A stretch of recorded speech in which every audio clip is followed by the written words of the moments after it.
Okay. uh, Trying to check whether this works or not, which is why I'm kind of glancing to the side. We will start in a second. I muted this the stream, so please tell me if the sound is okay. I will now open the chat in a separate window, and we'll proceed from there. Let me just check. Yeah, mic should be on, so I hope this is fine. I mean, in technical terms, sounds good, sounds fine. Great. So without too much introduction, I think we want to get the most amount of chess in. I have about 2 hours of free time, maybe a bit less, and some of you will have heard me talking non-stop for about 6 hours a day for 3 days straight.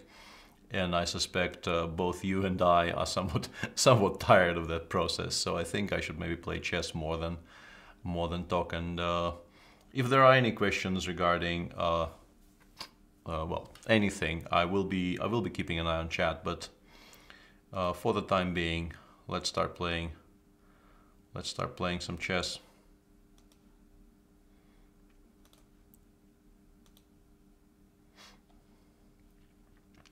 Even remembered to switch to the board, which is a very good sign.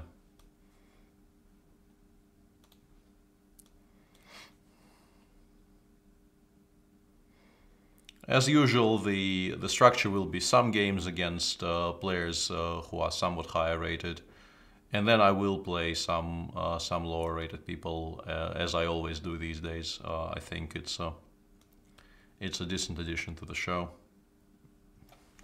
Who's gonna win Norway is completely unclear now or never. I wouldn't know. The tournament, I think, is completely open as things stand right now. It's extremely difficult to pick a clear favorite. For instance, let's put it like this: most of the field is still very much in the running. I would say all of the field is still very much in the running. Anish and Vishy will not be happy being in the minors, but there is currently a 1 point lead between the first place and the last, and there are 6 rounds to go. Nothing is insurmountable in such circumstances. So yeah, lower rated probably is between 18 and 2100. I don't really go much lower than 1800 because I think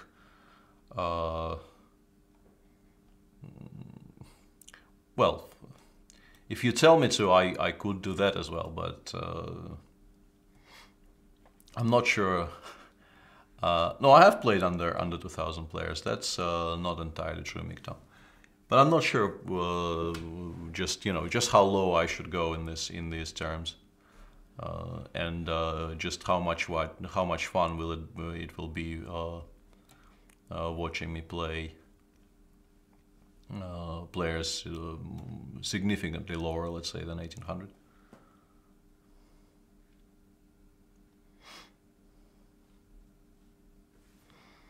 What I think of the English election results, I think they are extremely surprising, and I'll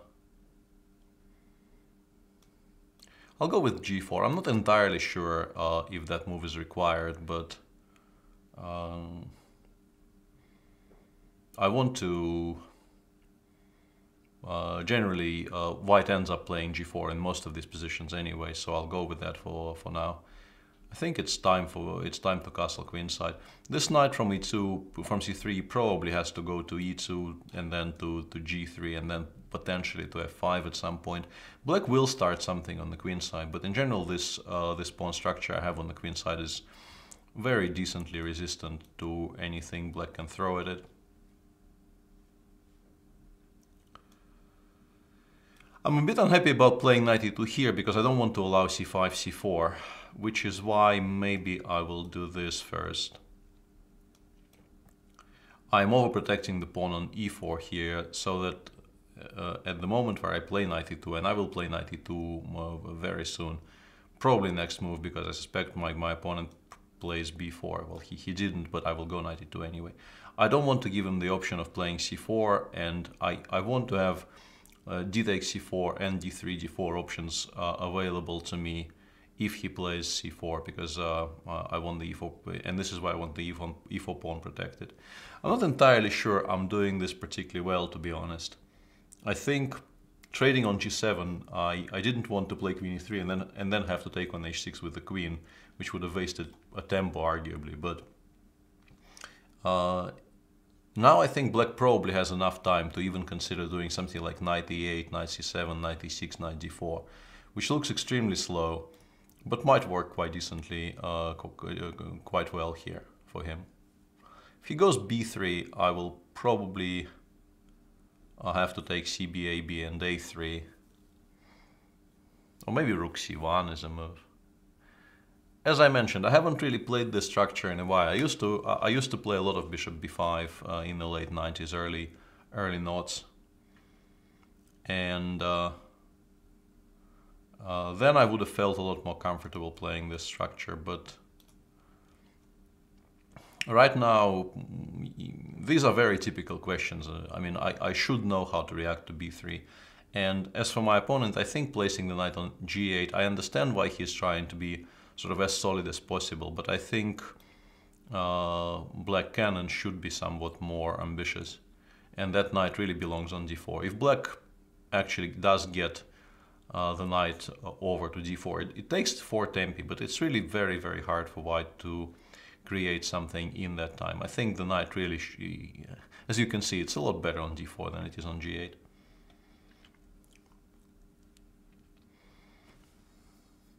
I can play f4, but that also opens up additional sources of counterplay for black. I'm not sure I want to do that. I might have to. Could also just play knight c4. Because with the king on g7, black cannot really play bishop e6 because knight f5 check becomes quite strong. Knight f5 check is actually a move I keep on considering on every single move here, despite it being a sacrifice of a full piece. And recently in the Moscow Grand Prix, there was a very spectacular game between Paco Vallejo and Timur Rajabov, in which Paco actually tried for that sacrifice. He ended up losing, but it was a very interesting game, and he came close to actually justifying giving away a full piece. And with the pieces positioned like this, I feel like maybe playing f4 is finally justified. Because my opponent clearly wants to play bishop e6. I can also play rook c1 for now. Kind of restrain myself for a bit. Because also, now that he pushed b3, the pawn on c5 is a potential target. And I also wanted sort of to wait for him while he to wait until he plays f6, because one of the issues with me playing f4 here is that I don't want to open up the long diagonal and have to calculate all kinds of potential tactics. They aren't really there yet, but there are some potential tactics connected with the queen eventually, I mean the black queen, eventually landing on the long diagonal. And what I'm doing here is blundering a pawn, actually. I do have a reasonably decent reply. I have a very strong reply, actually. I didn't see knight. That's very lucky. I didn't see knight b7 when I was playing queen d6, but I lucked out quite seriously there, and I missed rook d4 completely. Yeah, that's not a very good sequence from me at all.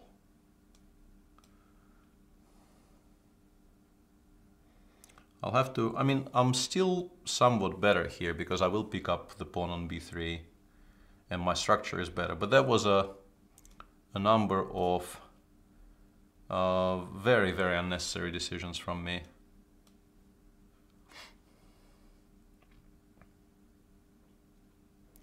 I'm still somewhat in control, I would think, because I don't think this e-pawn necessarily queens or even gets very far.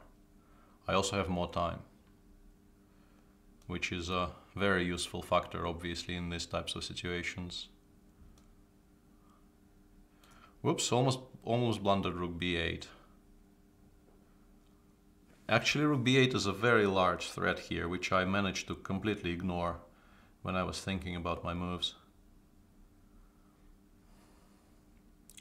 Extremely unhappy about the way I treated this. I think maybe I can still play it. e3, I thought I can play rook d6 here. But I guess my opponent wants to play rook b8 then. Yeah, I'm sort of doing my best to completely ruin what looked like a very promising position. This might now objectively be a draw.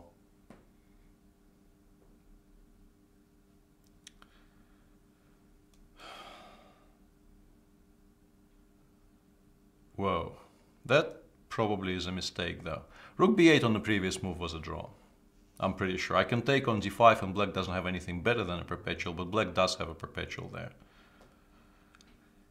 Yeah, that wasn't particularly edifying, frankly. I think that I didn't even need to play queen d6, and once we got here, I should have spotted rook d4. If I play something like rook d1 here, I think I'm very significantly better, because the knight on g8 is very passive, and I think the pawn on b3 probably falls eventually. So I thought e5 knight e4 was just winning on the spot, completely failing to notice rook 6 d4, which is not a difficult move to find. Seems like my brain is not in any kind of full gear yet.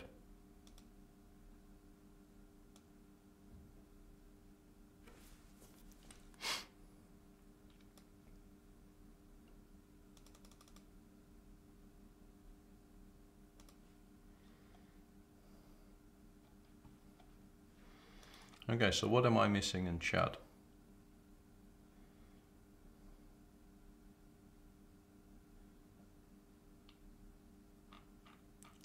People calling me an unfair sportsman for not accepting challenges starting from 1200. I think that's harsh.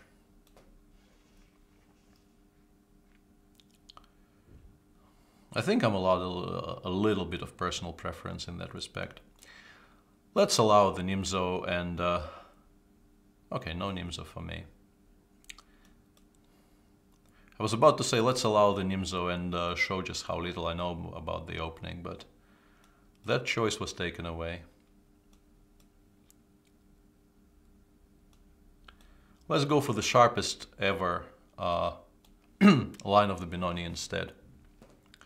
I think black is supposed to go queen h4 check in that position instead of what my opponent just played, but I could be wrong.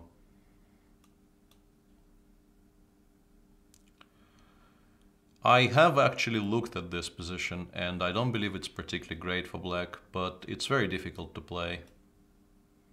And I am not at all convinced I will be able to do it justice.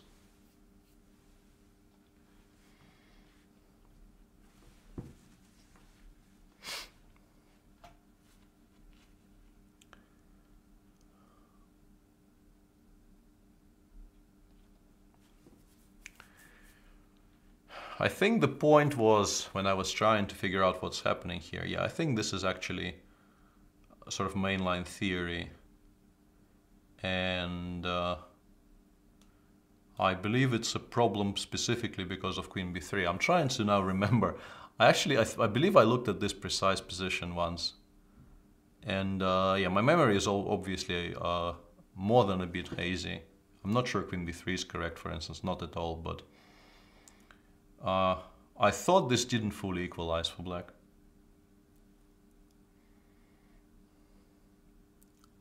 Sort of famous last words. Even before this opinion gets completely crushed by my opponent playing precisely and more than equalizing.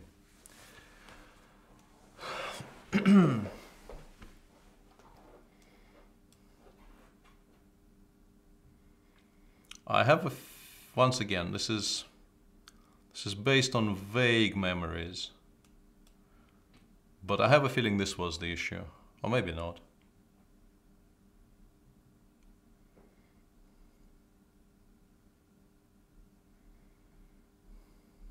As I look at this position now, it doesn't look particularly horrible for black at all. I feel like I should have a little bit of something with white, but it doesn't feel, you know, remotely horrible. There's bishop f5 giving me this pawn if I want to take it and give up one of my proud bishops. There's also a6, a5 simply.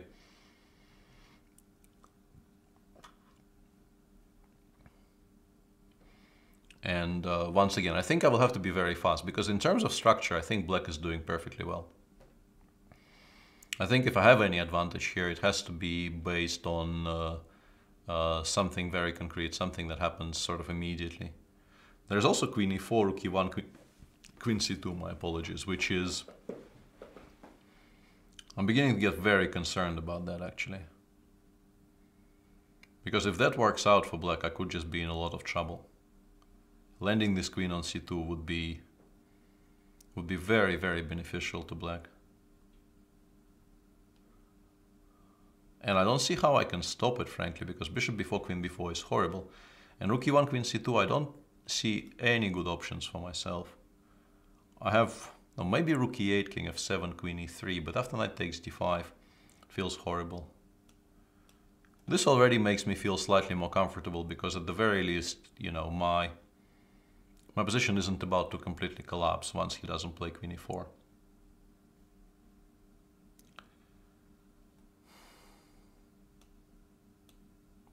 I'm not sure about this move, but I think both options, I mean, black now faces a choice. He can either allow me to land this knight on e6,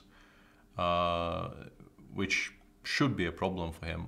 Once again, unclear how much of a problem, but, you know, it shouldn't be something he's particularly happy about. Or he could take on g5 and give up the dark squared bishop, which is generally not a great idea for black in these types of structures. And I would potentially have very, very strong play along the long diagonal.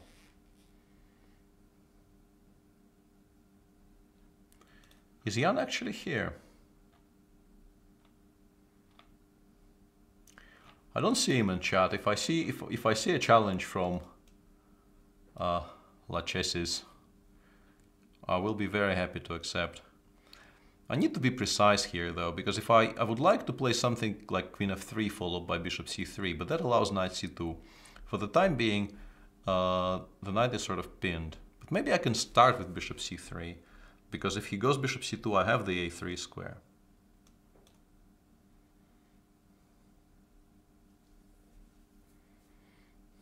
It looks for a second as if this sort of blunders the queen, but it doesn't, because the a3 square is actually quite comfy for the queen.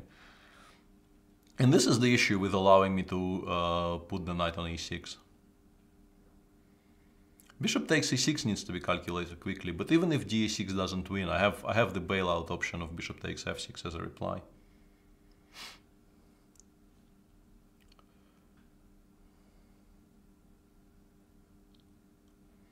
And also, as you can see, very importantly, the queen on b6 is now completely locked out, which is why I was so worried in this position about black immediately activating his queen and playing queen e4.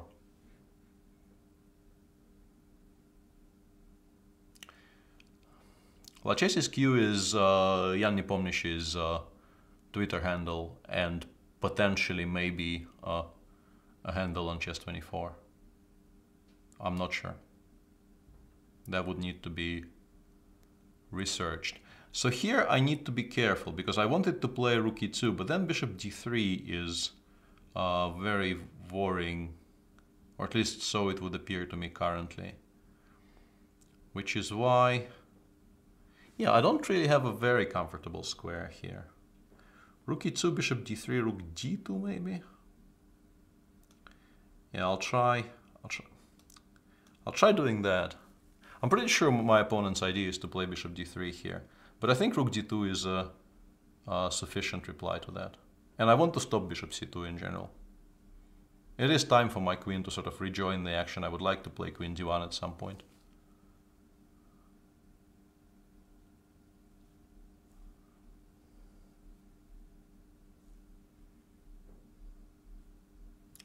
Yeah, queen a7 is a welcome sign, because it gives me a full tempo to do something.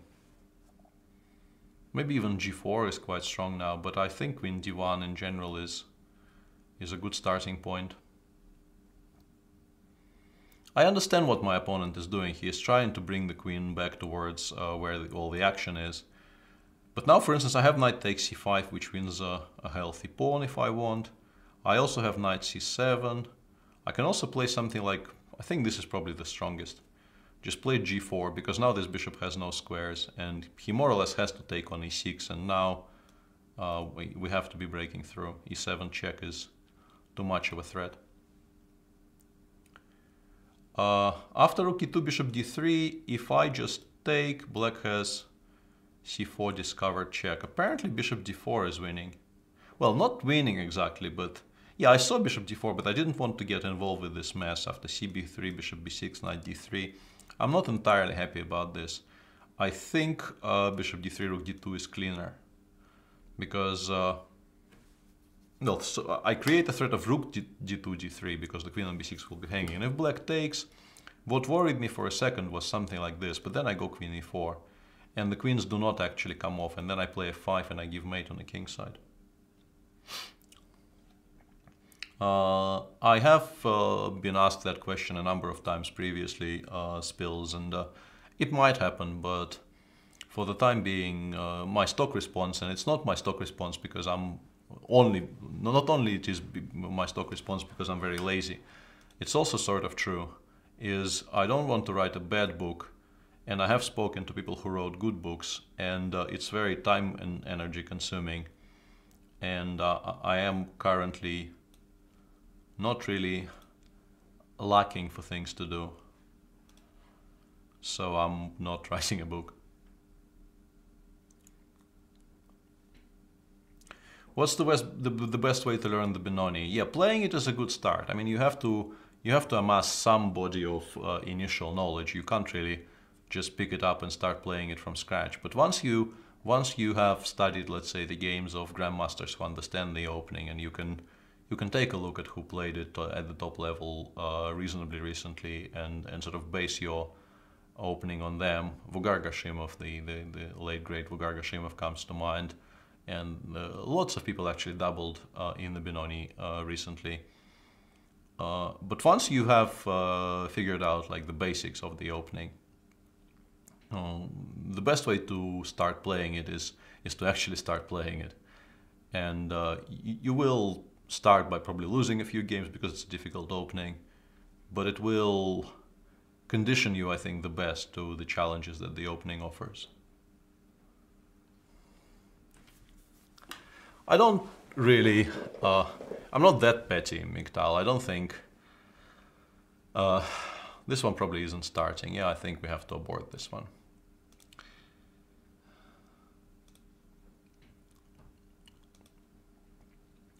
I don't generally, create blacklists of people I will never play. And in particular, I don't really do that based on what they tell me in chat. I'm not really, as mentioned, I'm not really that vindictive. But to be honest, we have played previously, and I am, to the best of my ability to remember nicknames on websites, I am trying to play the users I haven't really seen before. And every banter I see some nicknames I am fairly sure I've never seen, and I try to play those because I think trying to widen the base of people who play me is a decent starting point for my selection. These move orders have always given me great problems. I'm never entirely sure what I'm doing here.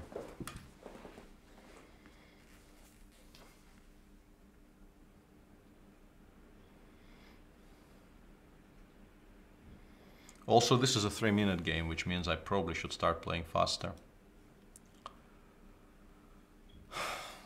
I'm not happy with this move. It feels to me like I'm probably inviting a decent amount of trouble by playing this way, but I didn't like allowing e5 and d4 either. I think it very much depends on whether like d2, d4 here wins or not. Well, wins, I mean, is a strong word. But if he plays d4 and he is better, it's one thing. If he has to play d3, then black will not be doing so horribly. And I think I will be losing that jacket because it's getting progressively warm in here.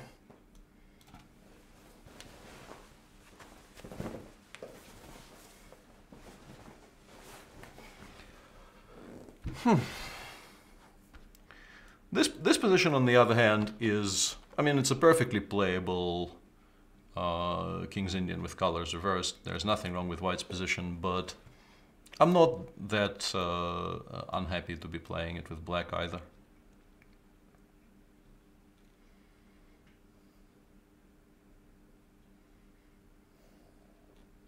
Radio Jan probably would destroy me because he's just faster than I am.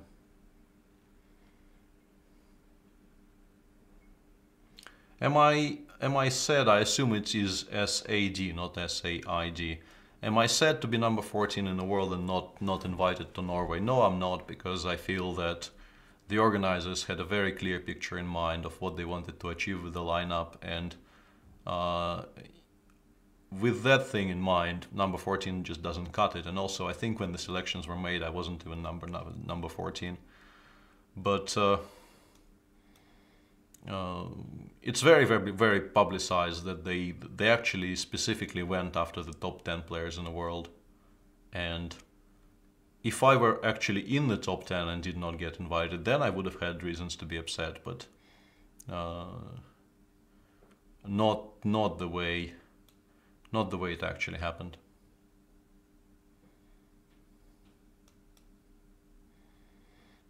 This is generally, unless I blunder something, this should be very, very comfortable for black, because I can even play f5 next move.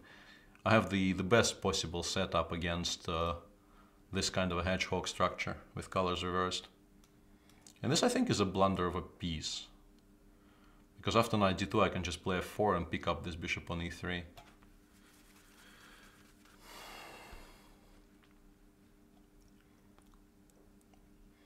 You did not offend me.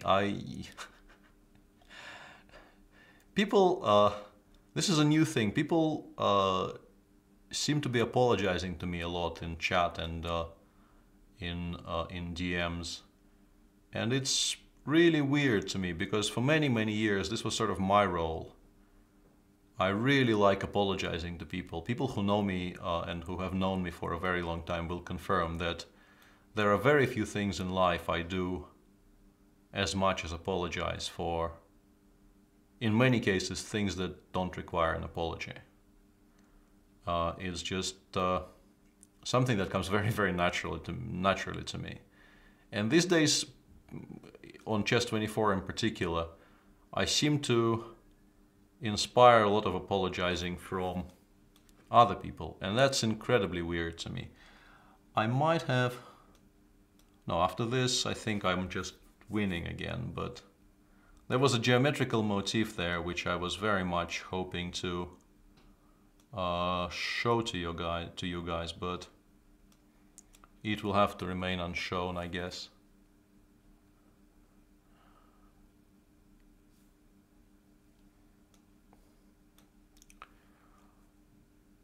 Once again, you have to understand, if you're asking me what I think about Mamedjarov not getting invited, and he's the world number 5 right now, you are perhaps assuming somewhat incorrectly that the invitations are being sent out in like May. For any of this to work, the organizers start planning and inviting people at least half a year ahead of time. And at that point, Shah wasn't number 5. He wasn't in the top 10. And when the lineup was finalized, it was the actual top 10 at the time. It's not right now, but it was the actual top 10 at the time.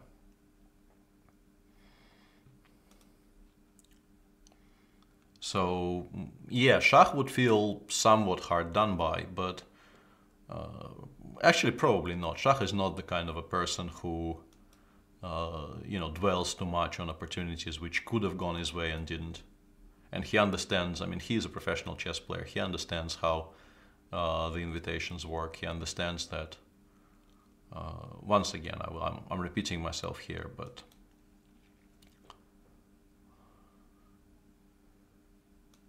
it's really no surprise that he didn't get invited, because it's not based on June ratings. Any plans to work in chess and make it to top 10, or do you feel like you reached your max?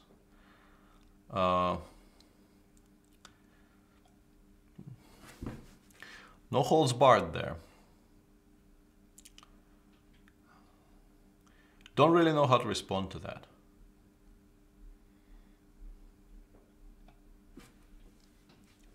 Also, don't really feel particularly happy with my position. Because I would like to play e5, but then I would need to...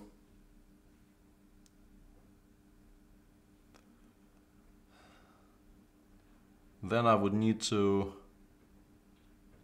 take with the knight and go queen e7, and I still can't castle in either side. Feels like a reasonably unpleasant position, actually. I didn't particularly like knight c6, and if I'm entirely honest, I never really played the Pearts or the modern with the knight on f6. I generally would get these positions with knight on g8, and those I am somewhat better familiar with, more familiar with.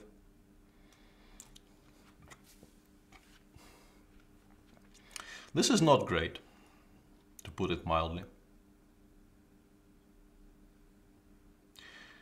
It wasn't exactly rude, Sachin Roy.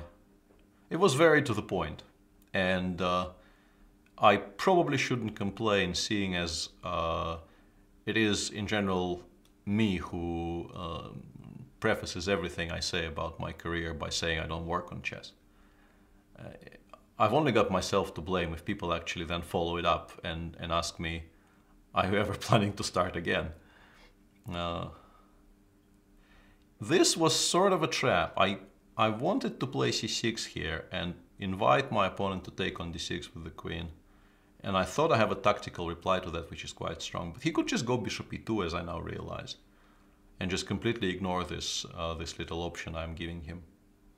And I will need to face the fact that the pawn on d6 is still hanging without having any tactical options. Yeah, I quite like bishop e2 here. I might be I might be struggling to find a particularly good reply to it.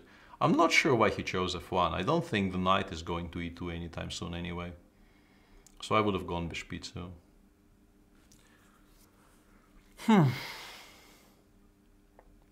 Yeah, this is now a very serious issue. I can give this pawn on d6 in a number of ways, but I would like to also castle somehow. That would be like the best outcome for me would be I sacrifice this pawn and I also get to evacuate my king away from the center. And then I probably would get some counterplay on the queen side. With a view, no, but I can't castle because he takes on h6. It's difficult to combine all these things. Because the pawn on h6 I actually care a great deal about. The pawn on d6 I can take it or leave it. But the pawn on h6 makes a great bit of difference to my position here.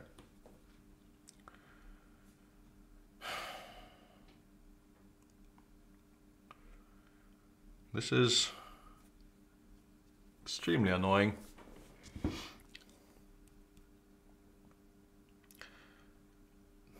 My plan was to play castles. He takes on d6, I go knight fd7, then I play queen a5, hopefully, and I get a lot of compensation. And I'm not even kidding about a lot of compensation.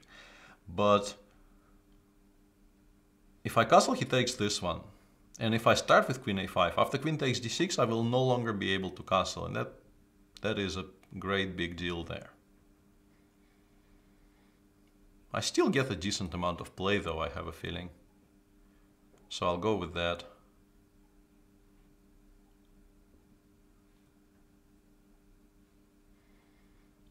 I'm not going to get involved with the GOAT discussions. The GOAT discussions are completely pointless in my opinion, and they are entirely open to taste preferences, and you guys can decide it among yourselves, in particular when I'm playing a somewhat difficult game.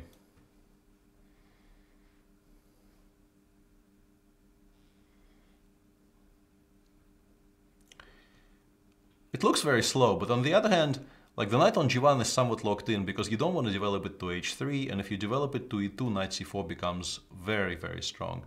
And as slow as that may sound, I kind of want to play bishop f8 followed by bishop b4, putting a lot of pressure on the white king side.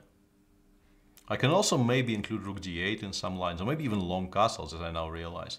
Long castles is a move. For a second there, I've forgotten long castles is a legal move in this position.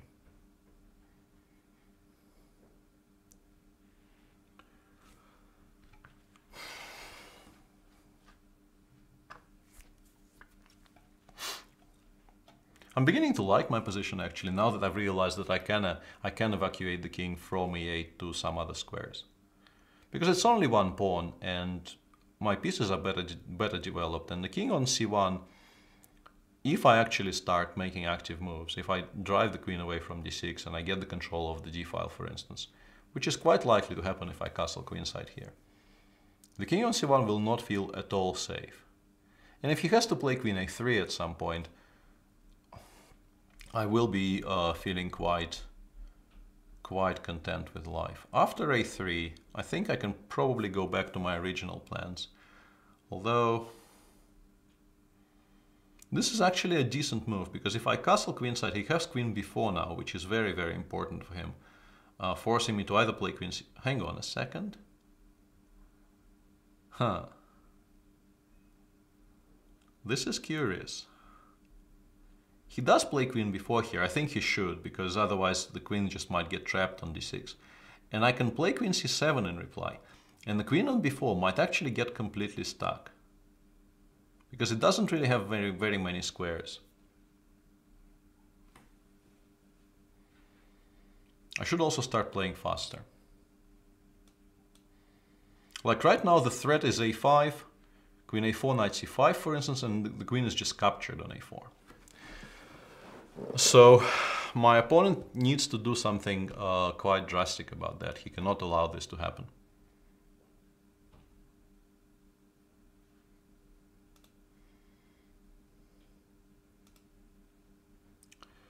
Okay. a5 queen d4 is what he is planning to do here, but I think I still play a5. And then I play knight b6.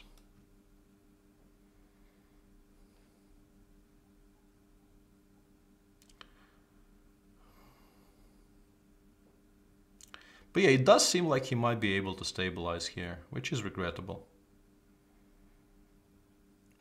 I have to say I quite like what my opponent in general is doing in this game. I think he's playing very well.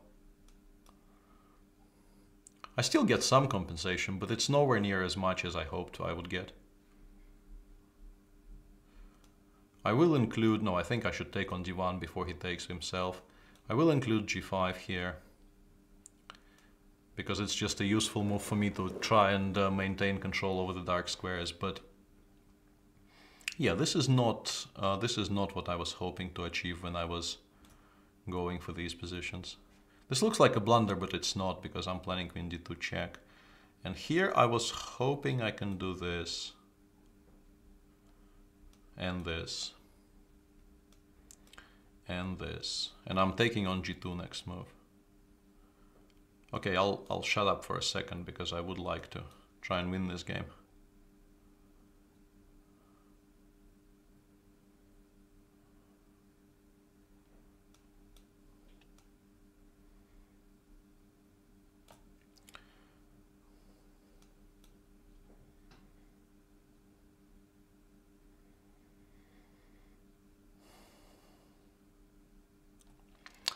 All right.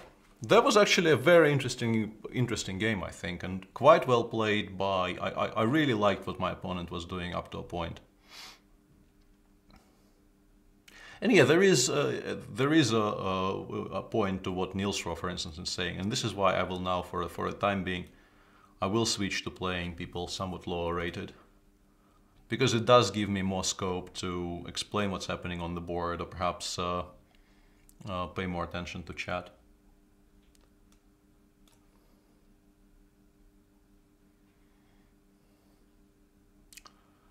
Let's play the Najdorf.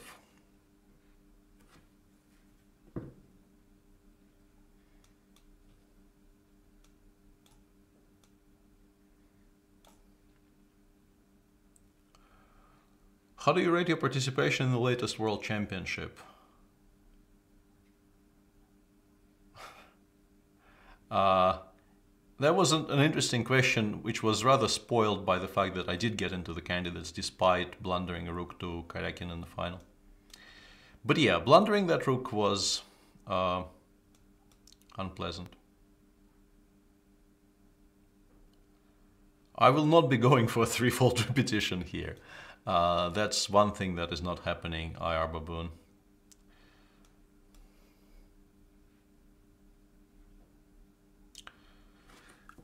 In my life as a Najdorf player, I played more or less every single line against this setup. It's an interesting. I mean, it's the main line setup, and I played this position at dawn with both the white and the black pieces, and it is a very interesting position to analyze.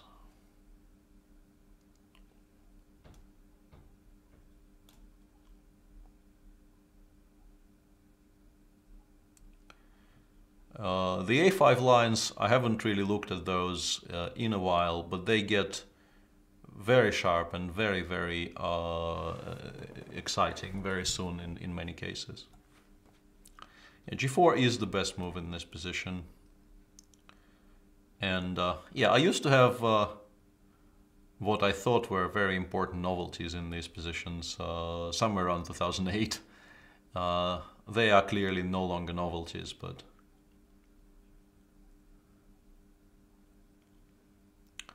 it's an interesting line. Do you think you could be higher up the rating list if you had a more boring drawish repertoire? No, I don't think so. I think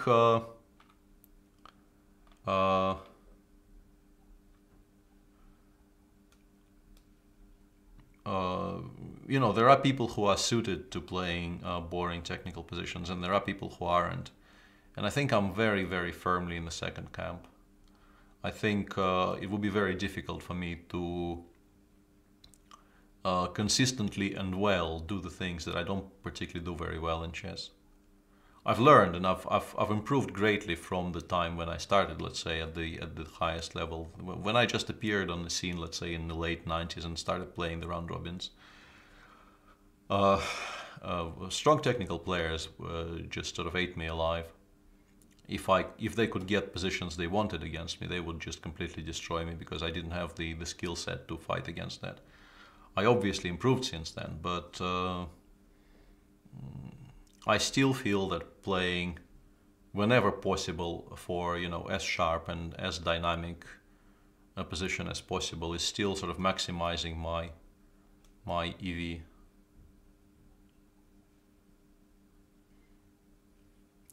Who taught me to calculate? I don't think anyone taught me to calculate necessarily. I think it's an ability you train, first of all.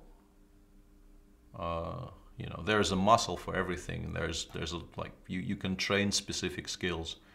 There are all kinds of ways to train your tactical skills, including these days a lot of options available to you online, including some of them on this very website.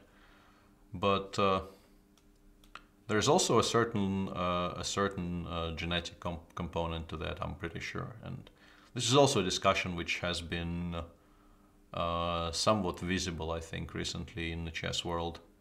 A discussion regarding... I will play it a bit slowly, just to... Well, I probably shouldn't, actually, because if white stabilizes, I will be unhappy I played it slowly, but...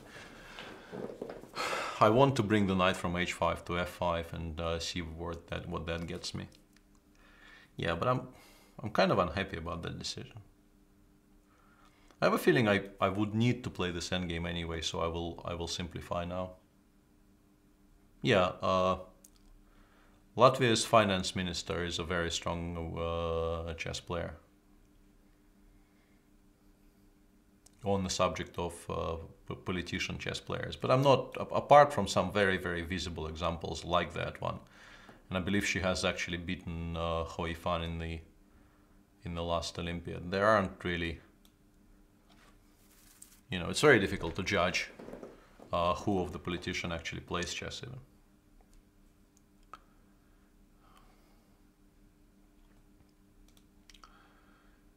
In general, let me just tell you something about this line. In general, white tries not to play knight d5 so early, and d6 d5 is not a threat yet normally, because you can meet it with g5. So I think the main line here goes something like this: rook c h4, rook c8, king b1.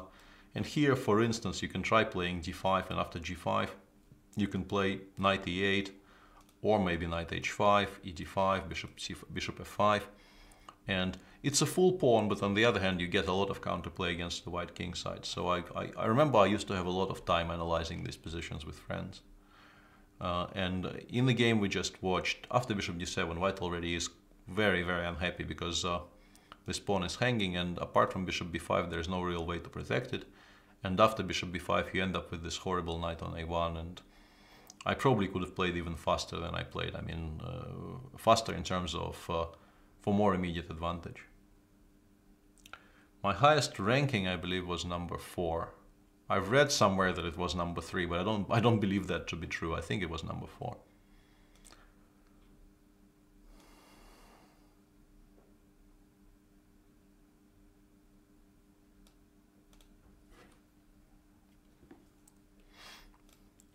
Hey Sandor. How did the exam go? Against c4 I do a great number of different things, but this is what I recommended in the videos, so I'll stick with that.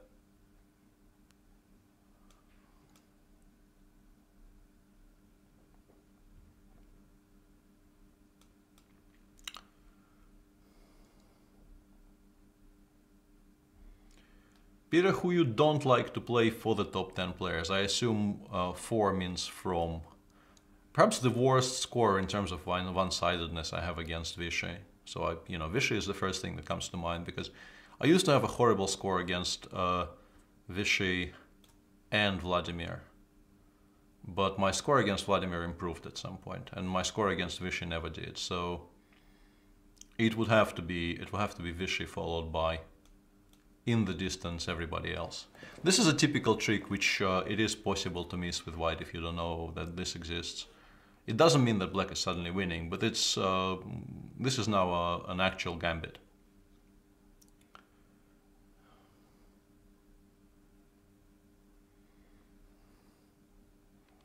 White should play something like d4, b takes c3, and then maybe e3, knight e2, knight takes c3.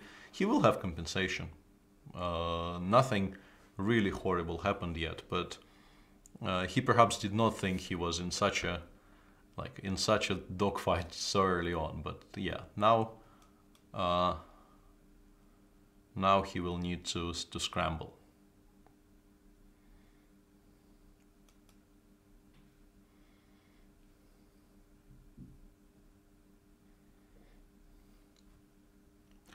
I do follow World Series a bit.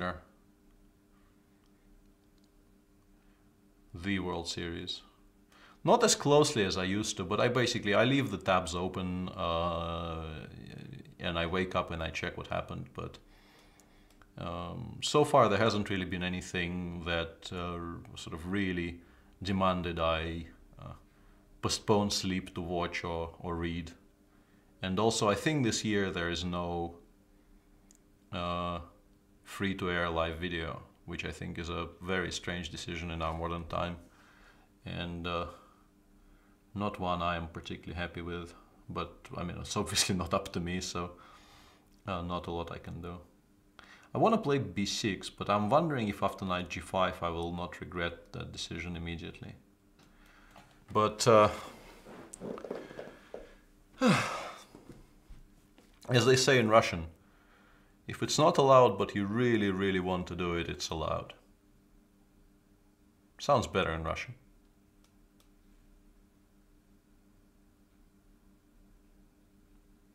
Yeah, that score 16-2 is it includes the all the rapids and blitz. My classical score against him is not that horrible. And how I know that is because I haven't really won a classical game against Vishy. So if it says 16-2, it obviously includes the 2 victories I have against Vishy in rapid. But yeah, the classical score is pretty abysmal. It's not good. Probably knight c6 followed by knight a5 is the most practical option here.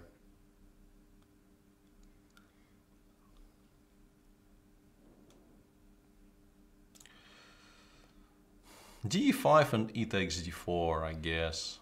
I mean, knight a5 is also quite decent, but I think d5 is stronger. Actually, I'm now very unhappy about this choice because I think my opponent should have recaptured on e5, not on f8. I think maybe he didn't see that I can take on d4 here, because this position quite clearly is very good for black. I will have, well, I struggle to count even. I will have very many pawns for the exchange. And now I think my opponent just miscounted the amount of pieces I have to recapture on d4. And this is completely resignable now.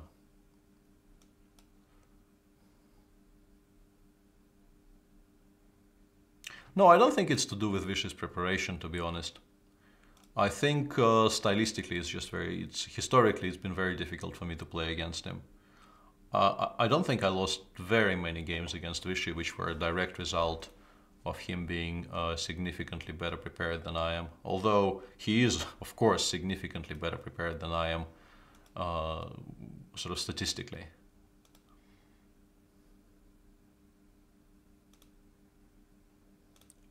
But I generally lose to him because he outplays me, not because I don't get out of the opening.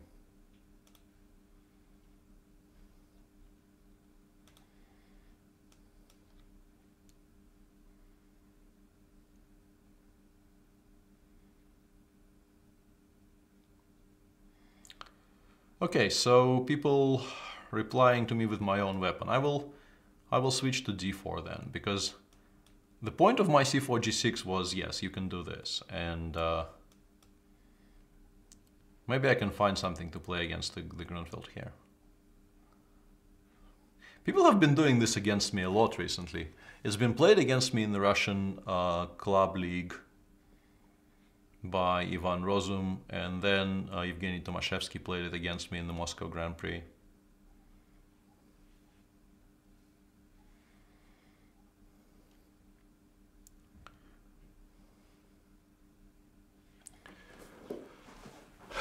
It's very nice to have people who immediately reply to these statistical questions for me. I really appreciate the public service Miktal is currently performing in.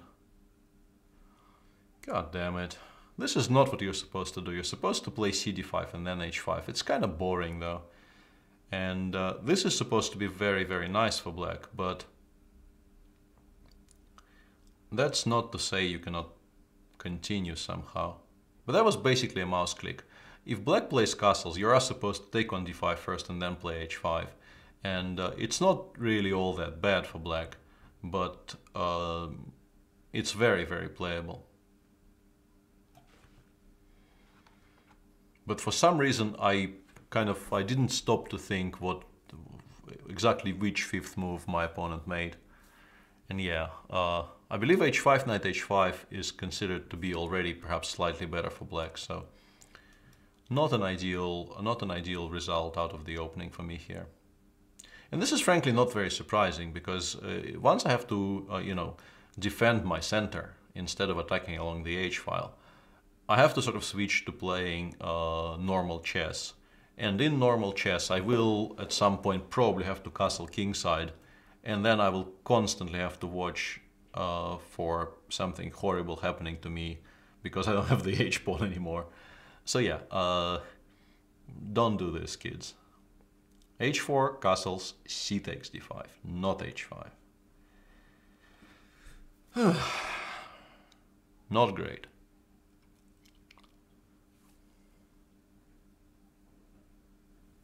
Exchange sack, well, it exists, but it's definitely not correct. Chaba. I'm not gonna be playing the London Classic because reasons is probably the best way for me to answer this question right now. There are very, very good reasons for me not to be playing the London Classic. And that's not me being bitter or anything, actually the opposite of that. I would very much like to visit the London Classic because it would give me an excuse to visit London, but I'm not sure if that will happen.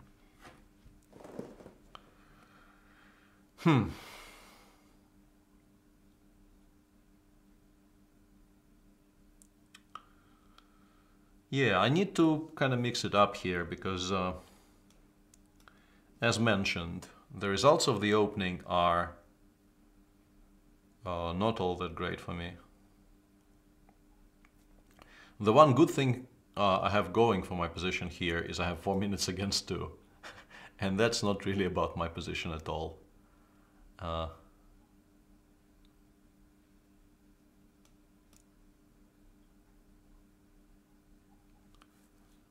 He should just go knight f6. I never have any attack. If he is actually worried, I think this is actually I overused the word actually, but I believe I am now doing okay because he's given me enough time to transfer the knight from f3, where it wasn't doing anything at all, to potentially a good square like c5. Or if he does this, I have now, for instance, an option of playing g4 and then taking on f6.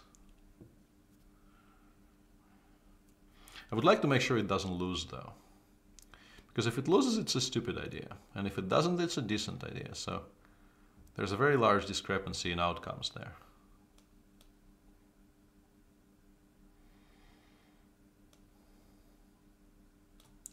I will pretend I did not miss f5, but I kind of did.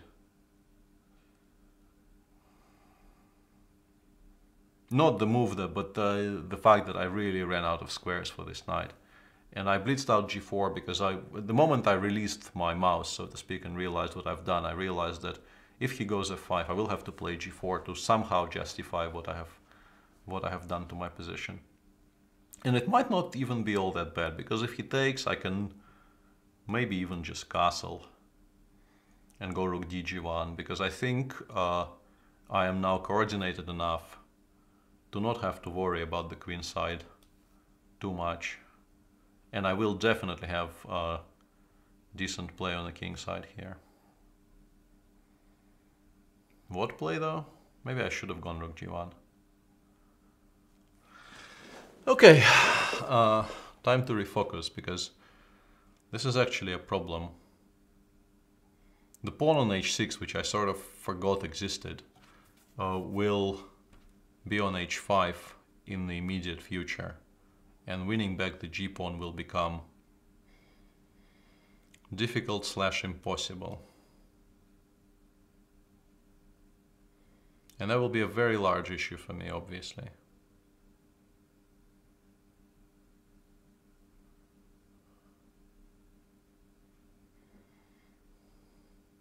Should have stopped talking at some point. I want to play f3 here, but it doesn't quite work. Okay, maybe I can sort of trick him.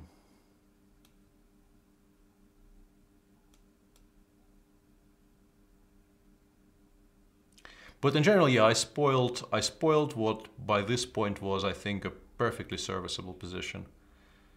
I made a number of very, very unnecessary mistakes, and I should be in a lot of trouble here.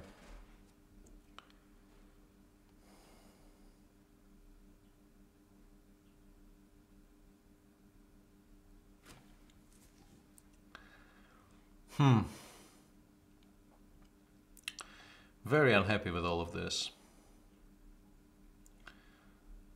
This really is not the position I should have had, considering how many liberties my opponent actually allowed me.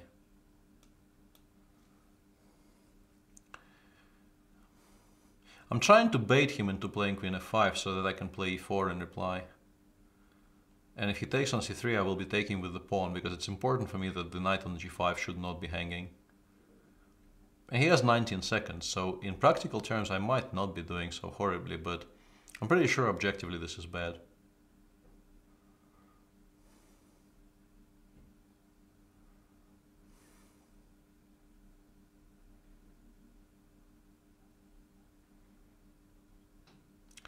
I guess he resigned because he feels I will flag him, and yeah, I will sort of flag him here, but might not be a completely clear position anymore. I can play... Well, rook takes h5 is a very nice shot, but there's no mate. It doesn't exactly work. I was thinking about e4, but then there are other issues. Rook f6 is actually a very smart move. He probably is still doing quite well here. But yeah, I think first of all in this position, if I want to play g4, I should do it immediately. And also having gone g4, fg4, I should have gone rook g1 straight away, because this way I probably win back the g-pawn, and then I'm doing okay. I'm probably not much better, because he goes knight f6 anyway, and he can recapture with almost anything, like even ef6. Rook takes g4, g5, followed by f5. But at least the pawn doesn't survive, because in the game, like here, in a moment, black will just completely solidify his situation on the queen side, and I will be in a lot of trouble.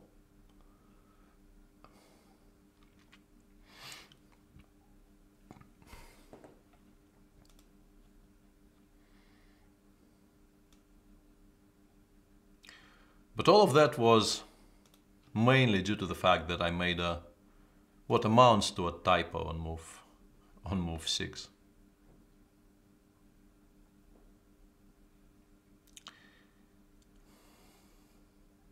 Well, I'm using flagging there as like it's a colorful word. It's not exactly flagging when I am continuing to play in what for a blitz game is a completely unclear position. But yeah, I would win on time in that game.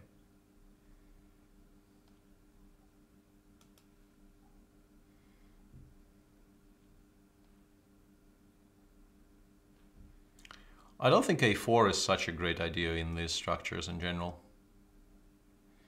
because it gives me these additional options of... I'm not sure I even needed to play knight c6, but now that it's there, let's try and continue justifying it.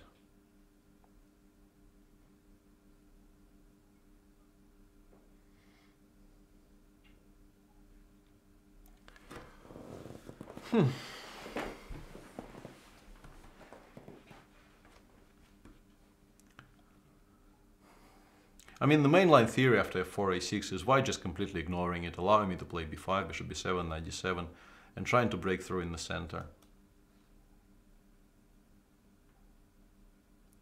What's my opinion about the triangle Slav? The triangle Slav is a very interesting opening to analyze, and Anish Giri played it against me in China, and we had a good laugh about it afterwards, because basically, if you haven't repeated the opening, if you haven't really gone through the files more or less immediately before the game, you stand no chance of being able to repeat what the file says. So I chickened out and played something completely non-threatening, and the game was drawn without sort of much fight at all. Because I mean, if you want to do what you're supposed to do against the triangle Slav, you have to play 4a4. And in order to play 4a4, you really need to repeat your files. It's not a line you can play sort of willy-nilly without a lot of hard knowledge. And at some point in my life, when I started preparing for the candidates and I was starting to aim to play more closed openings than 1e4 in the candidates, the triangle Slav was something I had to look at very seriously. It was great fun. And then I forgot everything the file said.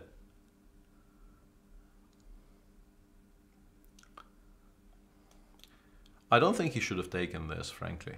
I think this knight is a lot better just completely ignored. Not that his position is horrible now, but I'm a lot happier about this than actually knight g4 may have been even more aggressive. I don't know why I didn't play knight g4.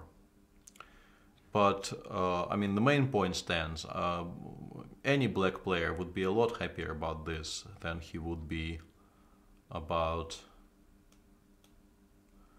you know, quiet positions. Like, for instance, knight e2 was something that was worrying me a great deal. Just knight e2, then c4, and play some kind of a King's Indian where white already has a very large advantage in the center and on the king's side. I'm not sure about bishop e5. There probably were better options available to me, but I feel like, well, transferring it over to d6 and only then playing knight e5 might be worthwhile here.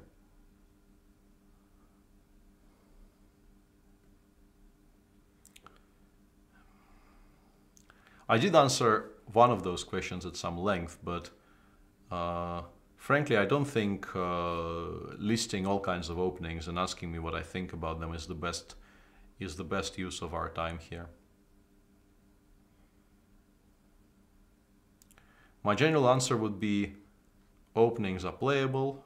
Pretty much any opening is playable if you're willing to put in the work, but some openings are more playable than others. I want to play bishop d6, but I wonder if he can actually take on b7 at that point.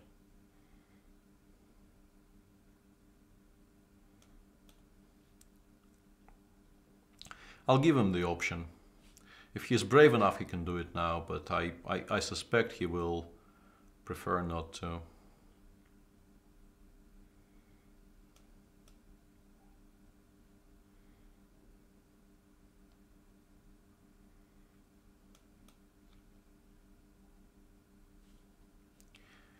You can ask about anything you want, Chaba, but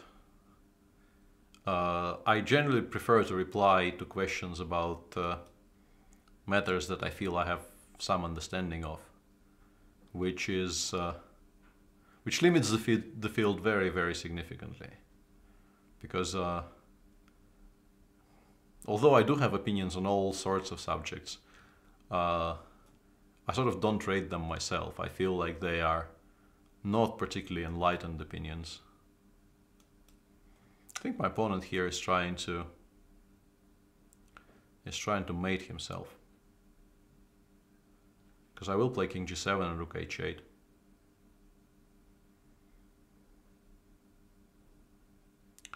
But that I think is a bit too drastic. He didn't need to panic this hard. His position wasn't really that bad yet.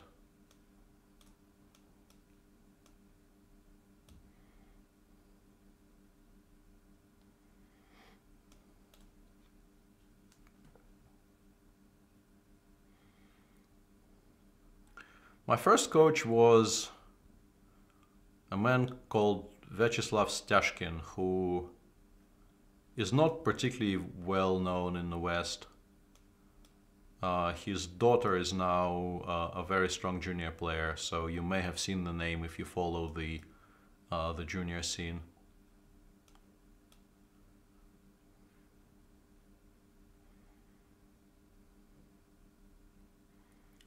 He was reasonably well known in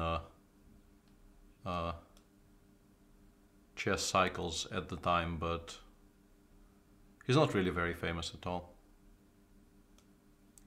I would like to open some files on the queen side, and I'm kind of upset I don't see an immediate way to do that. And I think this is a mistake. He should not give me immediate passed pawns, because they will start running very, very fast. What's my favorite starting town in Heroes of Might and Magic 3? I haven't actually played Heroes of Might and Magic in a very, very long time. I think I used to play the green guys. I mean, I tried everything, but picking a favorite would be difficult right now because I haven't really played in such a long time. Whoops. I kind of tuned out there.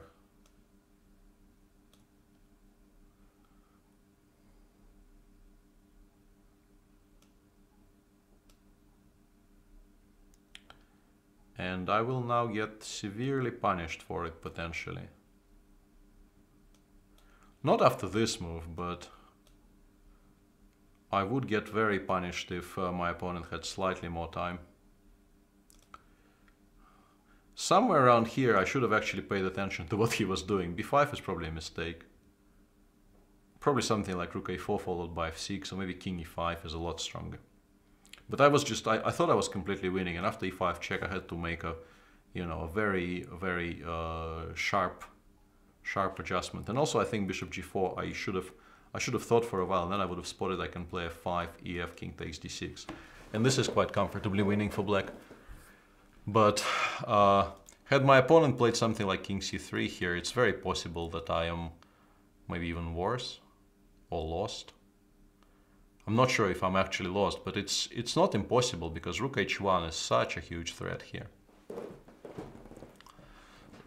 tremendously difficult threat to actually parry. Yeah, that was horribly misplayed by me from a certain point. I kind of tuned out there because you know, Heroes of Might and Magic 3.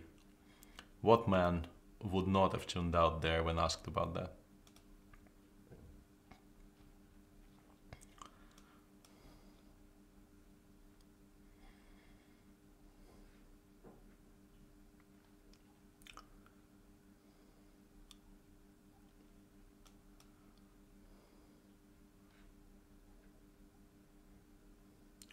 I actually even played something called Warlords 2, which I believe was arguably the precursor for all the Heroes of Might and Magic game.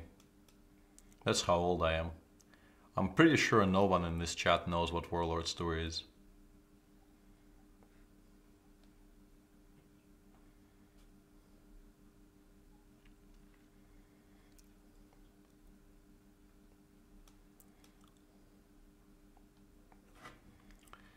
This was my preparation for London, basically, this particular weird line of the Nimzo.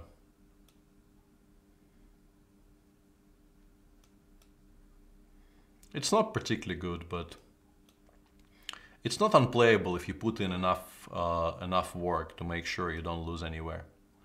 Because the stakes really are that high. There are some lines in this variation of the Nimzo where your task as white is to very much make sure you don't lose by force. Sort of no kidding. I am very, very serious about this. Okay, now I'm not gonna lose. Now I'm probably gonna... well, I mean, if I play this properly, I should give some kind of mate. Because my opponent allowed me pretty much everything I could have hoped for. I definitely still do play Hearthstone, yeah. So, mate, as announced. Let's find mate. Mate probably is connected with me landing the queen on h6 here. You would assume. No, I don't play Gwent. I have Gwent. That was the first time in my life where I applied and actually successfully received an invitation to a beta. But the issue with Gwent, as with all of these games, is that it costs money to have cards. And I have enough time killers already without, you know, investing very seriously in a second card game.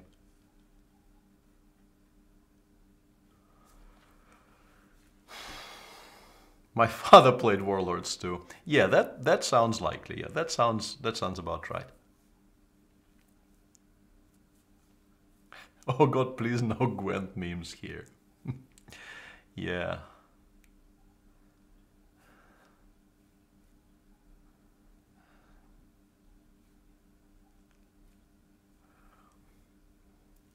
What do I think Peter Leko lacked to win the championship against Kramnik in 04?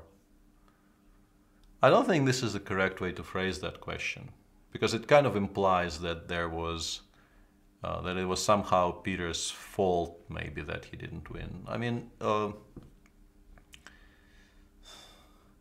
these things are. I mean, I don't want to go into topics like this because from my limited perspective, you know, I can sort of understand just how traumatic something like this is, and to try and judge something like this from the outside would be very, very unfair.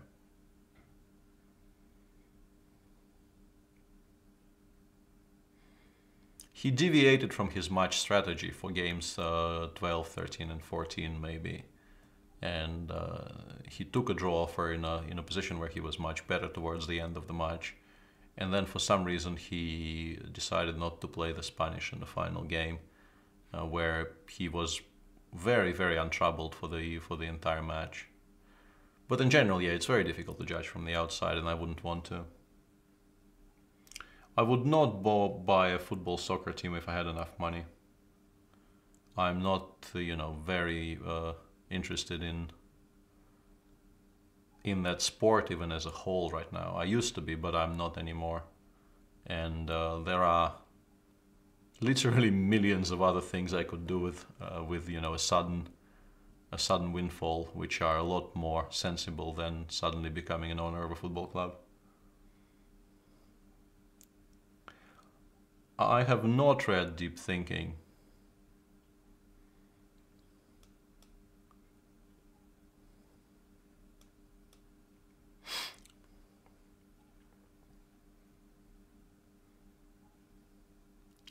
And okay, now this is made.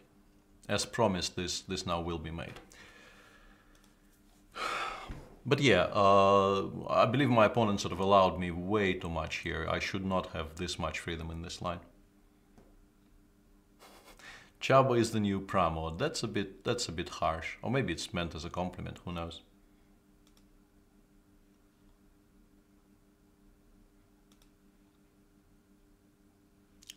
Next week is Peter's birthday. I suspect round 1 of the World Teams will be on my birthday. I will be lobbying very hard to have a rest day on that day.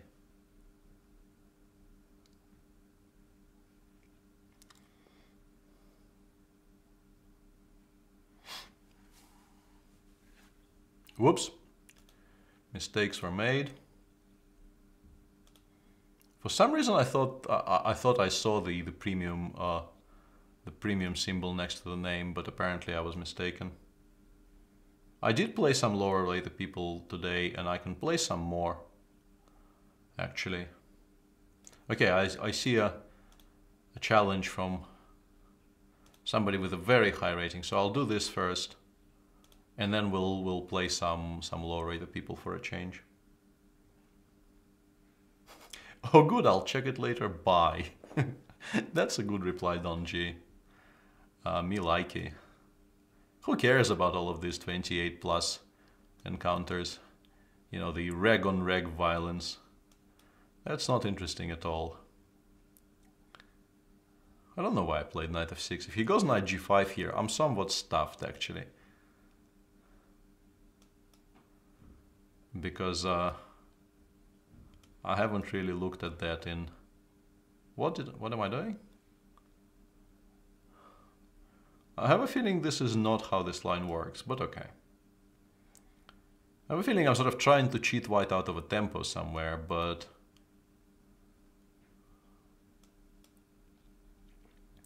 And this is, I think, my game against you... I will mispronounce his name horribly. The current coach of the Chinese team is who I mean. Ye Zhengchuan, which is really not his name, I suspect, and the Chinese people would laugh horribly at my attempts to pronounce that.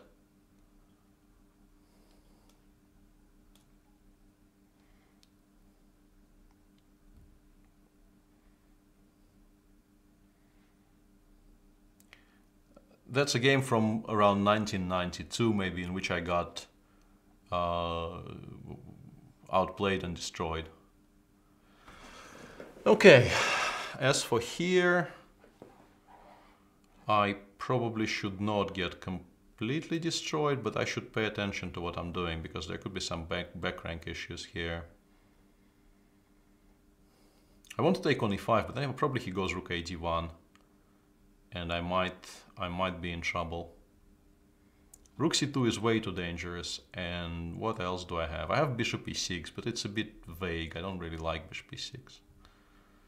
Queen e5, rook d1, takes, takes. Yeah, that's very annoying.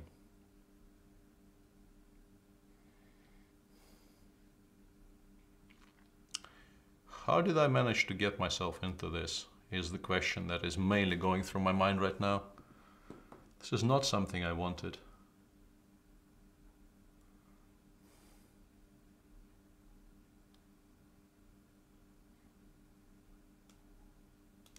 No. I think I need to do this.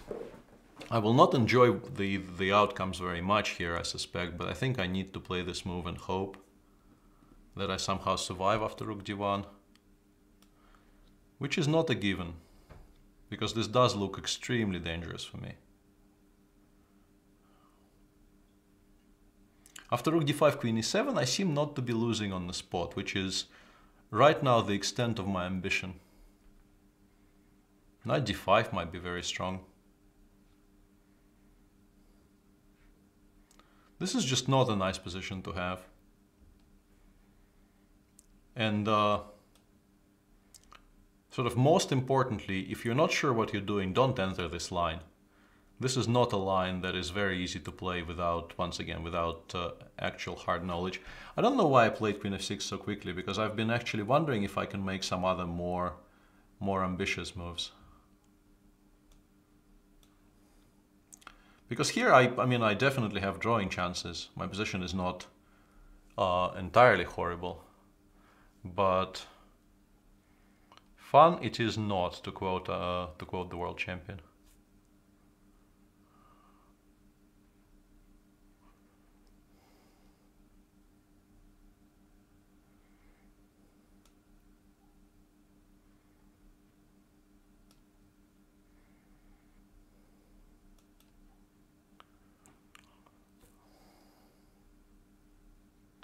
I wanted to play bishop f5 here, but I'm actually allowing g4, which is, and also other moves look very, very threatening. Yeah, I don't really like what I got myself into here at all. Feels horrible.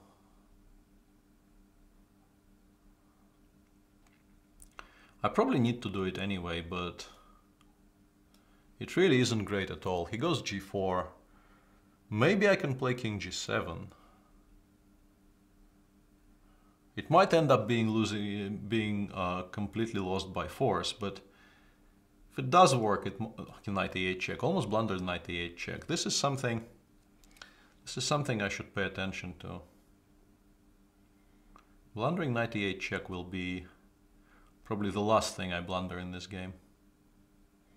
My intention was to play bishop d3, but I kind of severely dislike that move as well. Just a very, very unpleasant position. Kind of wondering if I should give him this exchange, but okay.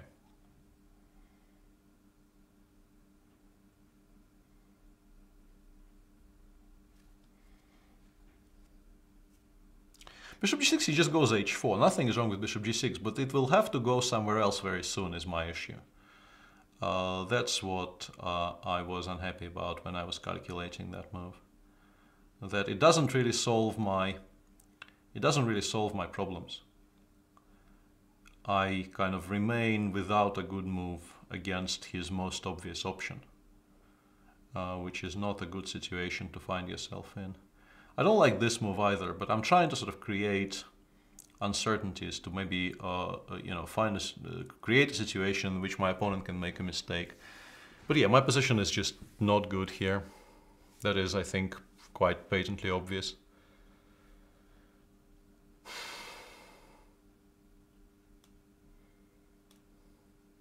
This I felt was a bit of an improvement for me, because this is an excellent square for the knight. I create some knight h3 ideas.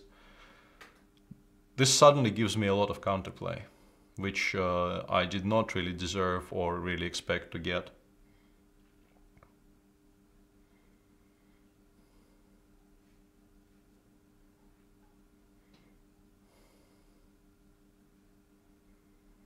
Not a bad move. Not a bad move at all.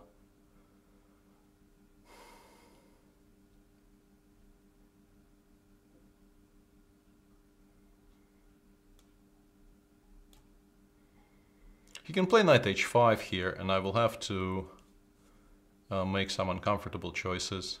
I will probably have to take, and then I'm worse without much counterplay again. Maybe rook b2 was better, continuing to threaten knight h3, but it kind of felt horrible locking my rook into those squares. Because if he finds a way to deal with my ideas, I'm just not going to be happy. Maybe I can do this here. But after rook e3, once again, I have no good squares for the bishop. That wasn't a good decision at all. Really unhappy with how I played that game, sort of from start to finish.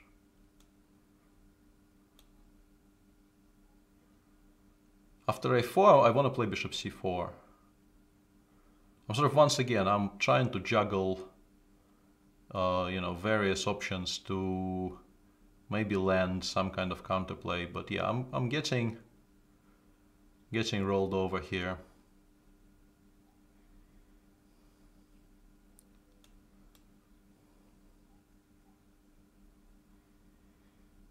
For a moment there, it felt like I might be getting some counterplay, but then I think rook, whatever it was. That's weird.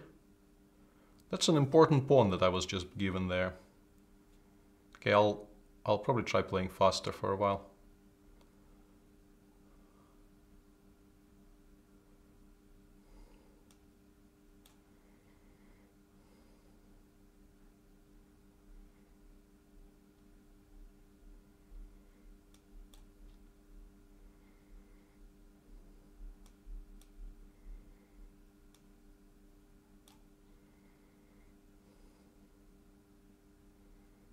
That was not a great move, but it'll do.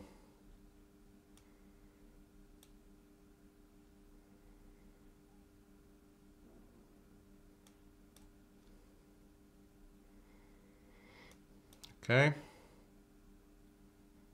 That was actually a blunder, and I'm now losing after g5 check. Okay. That's an improvement in fortunes.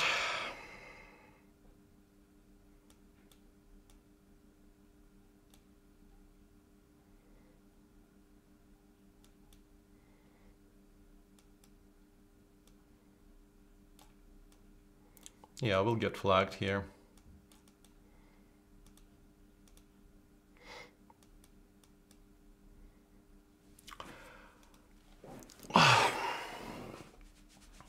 Just not fast enough. I would eventually lose that game on time because I'm obviously playing someone who is capable of making more moves on 5 seconds than I am. And I was soundly outplayed from a certain moment onwards. It would be interesting to me. I will actually at some point look up what happened in my game against TA, because I'm pretty sure maybe even this position happened, and somehow in that game my rook got stuck on on b2 and it was actually captured later in the game. Maybe he played bishop g5 here and then bishop b3 or something. Don't remember, it was so many years ago. And yeah, well played by my opponent. I mean, somewhere around here I am suddenly technically winning, but nobody really cares. I was in a lot of trouble earlier. And yeah, well played, definitely by Formless. Okay, as promised, a couple of games against... Oh, a custom challenge. I like custom challenges. Okay, so what's the... It's interesting, because this was somehow a custom challenge, but I'm not sure what is so customized about it. And it might sort of bite me at some point, because I remember I played a game when I specifically invited people to create custom challenges in which everything was proceeding normally, and then somewhere around move 14 I tried castling and I found out I cannot castle because the custom challenge was I could do whatever I wanted as long as I didn't castle. And I had to scramble to sort of rework my plans because I realized that rules of chess have been adjusted and the king will have to stay on e1.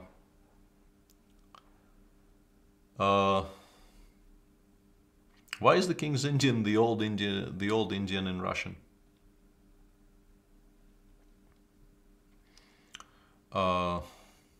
Because there's also the Indian. Yeah, we'll abort that one, and I will try maybe answering that question. Like, I think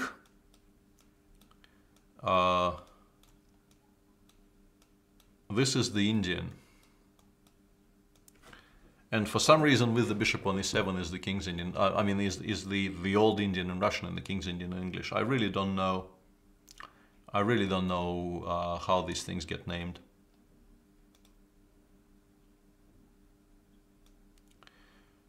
Okay, that did not work, so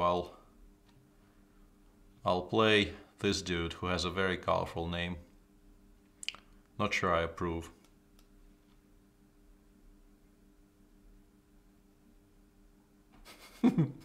Peter, why are you Paul Borta? Tell the story, please.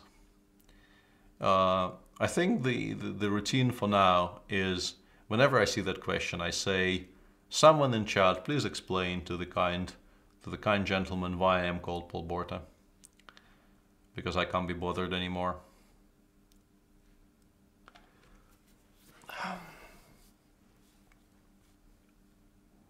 Or also, there's something I wanted to work into my bunters for a while, and this perhaps presents me with the best opportunity I will get during this one. And that is, to quote The Hunting of the Snark, my favorite stanza from The Hunting of the Snark, which goes like this. The method employed I would gladly explain, for I have it so clear in my head. If I had but the time, and you had but the brain. Yet there so much remains to be said. None of these games seem to be starting, which is regrettable. Where are these people? Come on, I throw rocks. Why are you not here? Hey Nate, I'm not sure you missed anything, but the banter is on its last legs, frankly. I will probably play for another 20 minutes-ish.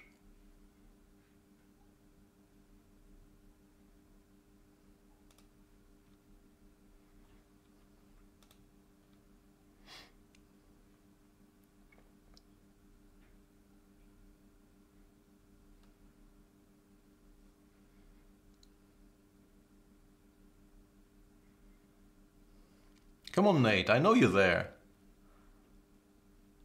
Seriously though, is it my move or something? Ah, there we go.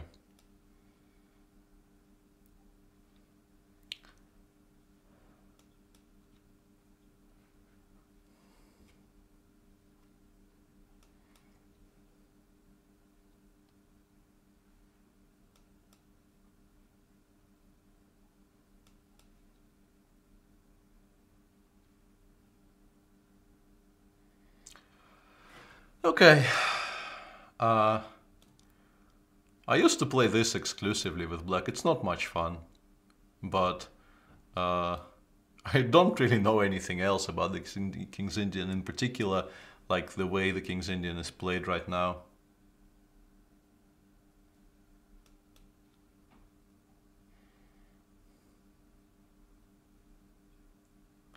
Well, I wasn't kidding, Chavo, because, you know, maybe it's a custom challenge and I play black, but it's my first move, you know. You never know these days. Sort of kids today, it could very easily be my move, for all I know.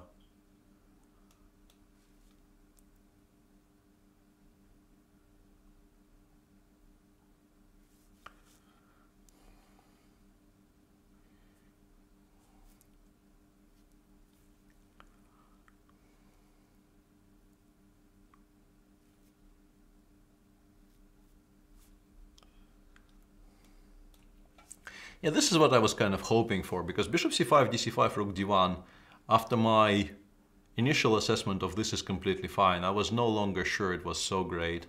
But e5, knight h5, I feel I will have more fun here than my opponent. Because I think it will be difficult for him to control all of the jumps these knights will have. Like I can start even maybe with something like this. Oh, I missed bishop e3. What am I doing? Should have gone knight f4. If he goes bishop e3 here, like my entire strategy goes completely, completely to pieces.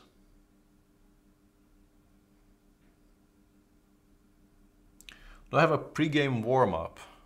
My pre-game warm-up in general, if you mean tournaments, I assume you don't mean, you know, pre-game warm-up for Banter Blitzes, is sort of frantically scrambling to find something to play, because these days the last 2 to 3 hours before the game are where I actually sort of start and finish preparing.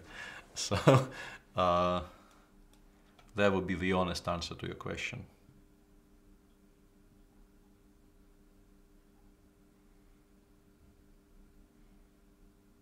Yeah, knight f4 bishop takes c5. I did not see that. That's a very good spot, the cool guy.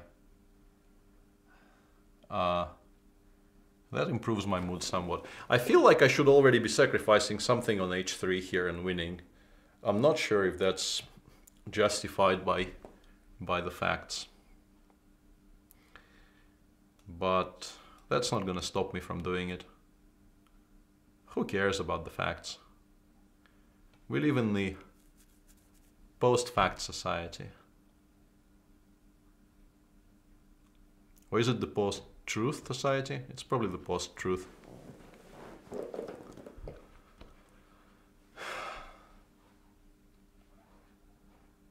I do mean Max.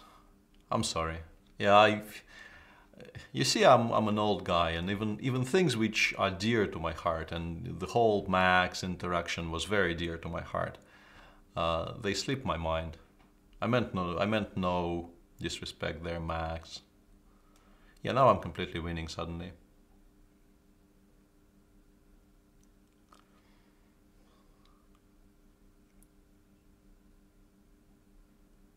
If you would invent a line, would it be a gambit, a counter gambit, a counter attack? Counter attack is not really a term you can assign to a line. I mean, the closest I got to actually inventing something is the 4 bishop g7 as a reply to 4 bishop g5 in the Grunfeld, and that did not get named after me. So I think I'll have to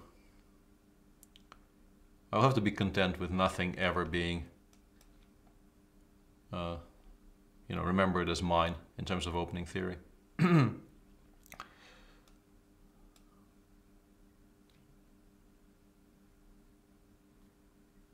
There's probably a more forcing continuation, but I like this because if he goes queen g4, I can play knight takes f2, double discover, check, and then pick up this queen. It's probably maybe even objectively the best move in the position.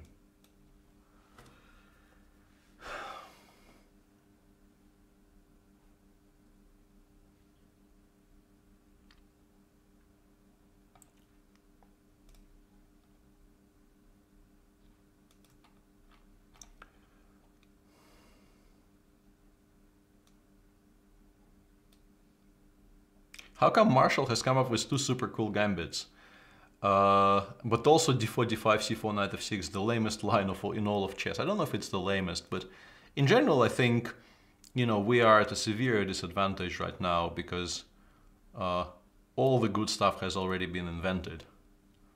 And it's extremely difficult to come up with any new ideas. And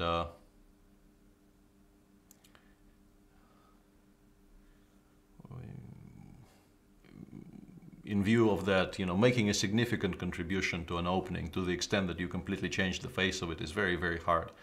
Like, you can take an opening which was well known before you came along and make it your own by improving the understanding of it. And I hope that to some extent I've done that with the Grunfeld, and maybe I will be considered to be, history will judge me to have been a decent Sicilian player and so on, and I played the Spanish with both colors to a reasonable level as well. But I used to play this with black. Let's see. The story I like to tell is that I gave up on this opening after Vladimir Kramnik did this against me in a tournament game, so I will stick to this.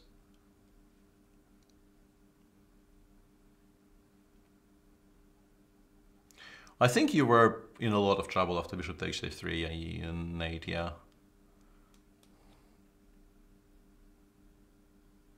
This doesn't really give white such a great advantage, but when Vlad did this against me and beat me horribly in a rapid tournament in Spain, I just thought, okay, if white is now sort of doing this to me and still beating me comfortably, I should probably give up on the whole opening, because this is not a good sign. I play the Sicilian regularly with both colors, but not as much as I used to. There was a period where it was arguably my main opening with both colors, it isn't anymore, but I definitely play a decent amount of it with black, in particular the Paulson, not the Neidorf anymore, but the Paulson, yes. And I play some Sicilian with white. I generally play e4 against people who play the Sicilian. I mean, the issue, as with everybody else, for me, is the people who play the Berlin, not the people who play c5. Kramnik invented chess. Yeah, just as, Reynard invented every single deck in Hearthstone. These statements are, I guess, on par. I suspect my opponent thought he was defending against that, but I can still do it.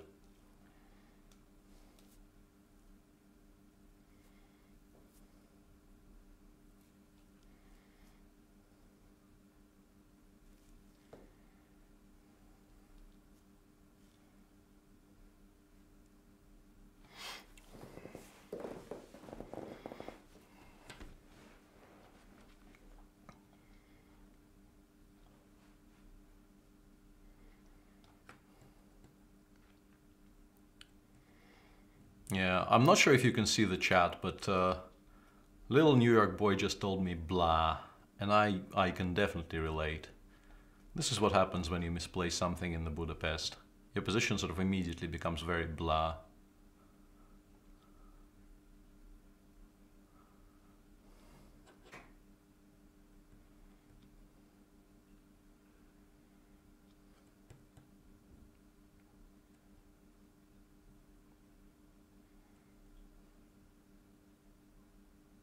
I haven't written any books, Kuzma.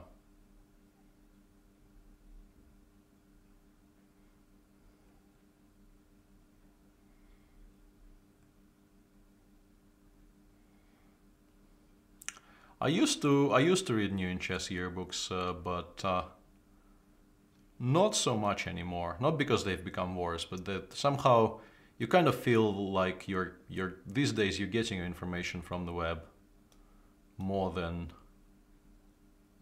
anything in printed form. Like in terms of books, you want to read books like the books that Boris Gelfand is now producing, which might teach even someone like me who is reasonably experienced and knows a thing or two about chess anyway, that might teach me something new about, how to approach chess, how to think about chess.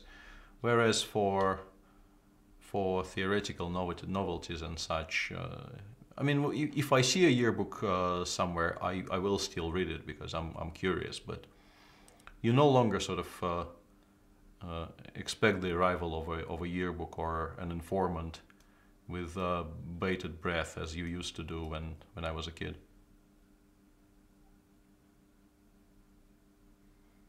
I never really did any particular specific calculation training as a teen, Tex-Mex, because it will sound a bit cocky, but it was never really a problem for me. I was always decent at calculation. It didn't really require particular buffing. I might be sort of playing myself into, if not exactly trouble, then, like, once again, tuning out is just not helpful. You think the game is effectively over, and then the game kind of restarts and you feel, whoa, I definitely missed something there. Perhaps the pawn grab on a7 was a bit too optimistic. Will Jan get to the 2700s after the training he gets from Chess24 Bunters? I'm not sure if that's his life's goal, to be honest, Shadow Rigger. You get the feeling that he is not necessarily all that ambitious about, crushing live chess again. And here as well, yeah, I was kind of sure he will do this, and I don't know why I was tempting my opponent to actually go for this. It looks quite decent. Although I don't really see how I lose if I take, but it's kind of weird. My plan was to play bishop e1 here, and then if he still offers me to take, I probably will take. And if he goes knight g2, I thought I should be winning here. But maybe I'm not. It is extremely possible that I'm not winning here.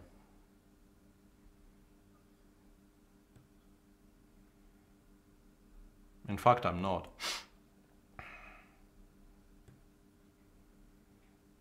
Yeah, this is what happens when you kind of when you decide that the game is over way before it actually is over. I somehow assumed that because I take on g5 with check, I will be winning, and I don't know what that belief was based on.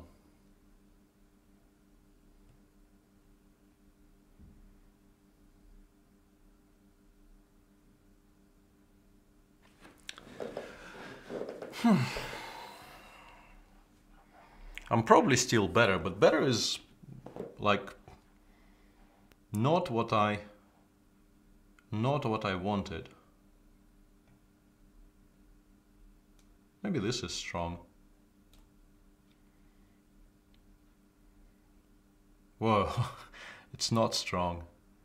Because my plan was to take on g2 next move, and now I realize that no matter where the rook goes, I will not be able to take on g2 because knight e3 collects absolutely everything. This is such a ridiculous move I just made. Oh dear.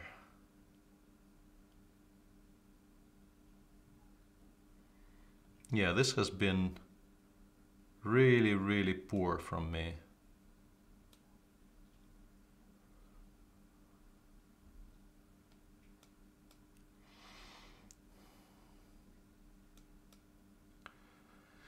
I did manage to sort of trick him in the end, and maybe I was still, well, I was definitely much better. I don't know if I was winning. Maybe I was even close to winning.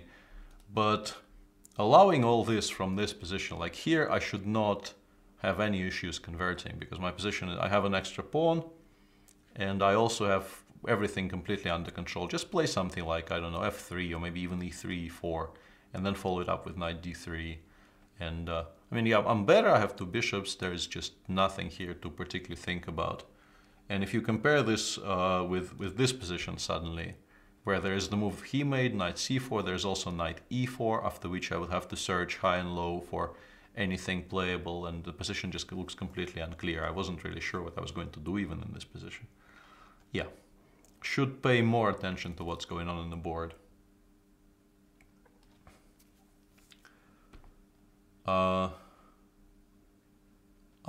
Yeah, that was a nice spot, Schellingford.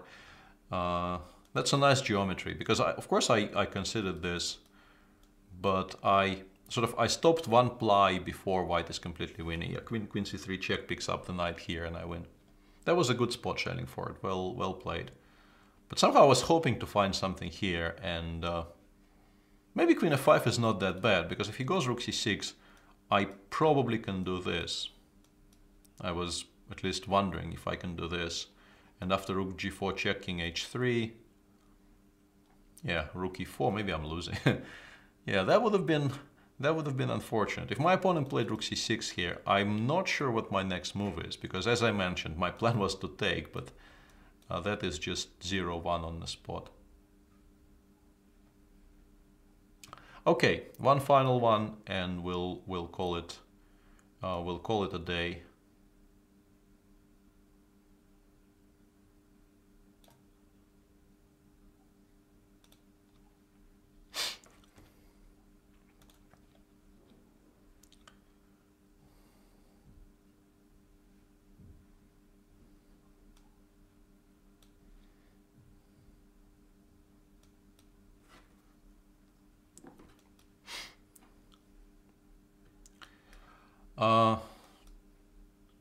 Once again, I'm not sure how much sense you expect me to be making answering specific openings related questions.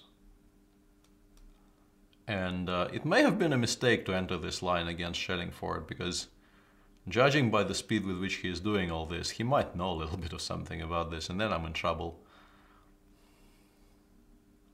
Because this is yet another one of those where, like, if you don't know what you're doing, you are in such deep trouble.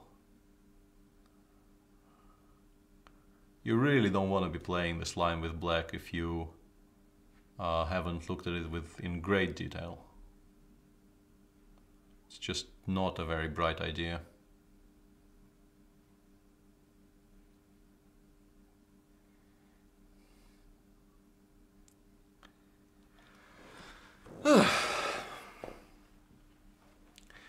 The main move here is bishop e5, and I'm not even entirely sure if I'm supposed to castle first or play c4 first.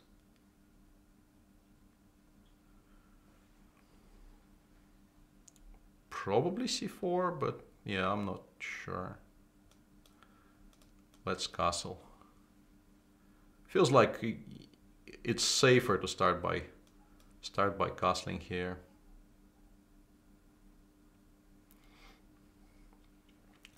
The fact that he is spending time does not necessarily mean he is thinking, because I think it's extremely possible in these types of positions for people to start spending time simply because they also need to remember what's happening. This is not an easy position to play with any color. There's very much, you know, there are tons of options on every move, and it's a difficult position to navigate. Also, like, what am I supposed to do here?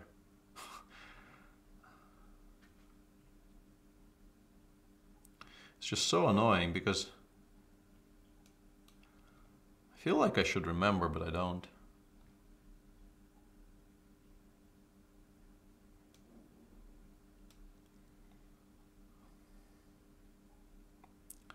At least I sort of I solved my material issues. I'm no longer a pawn down, but my structural issues remain.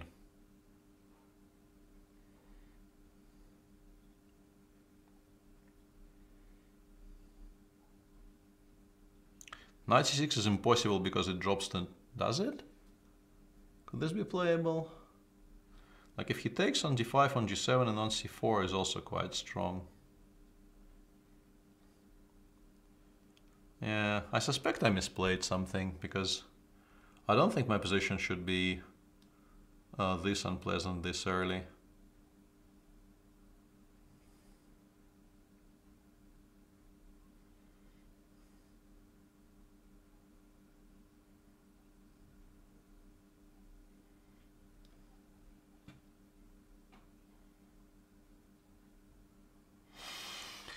It's not a very edifying sight, I suspect, to watch me just struggle to make a move in some theoretical position, and yeah, I'm sorry.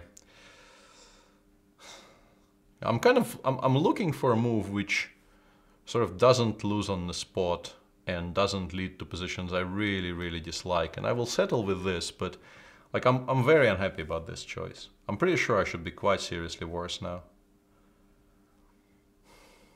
Because he just takes on before and develops the knight to c3, and this is something you badly want to avoid with black in these lines.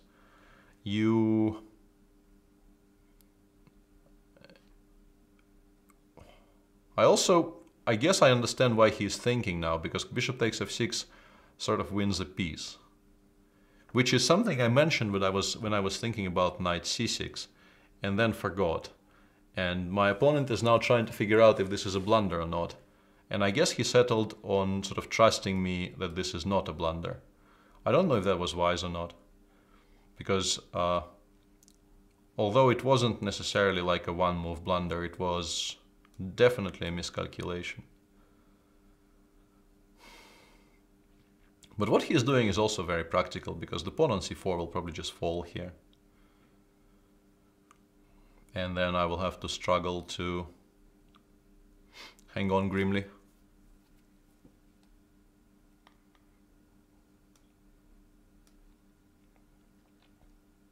At least I get some pinning action going. Bishop takes f6, yeah, but we'll get to that after the game. I can probably cover it after the game.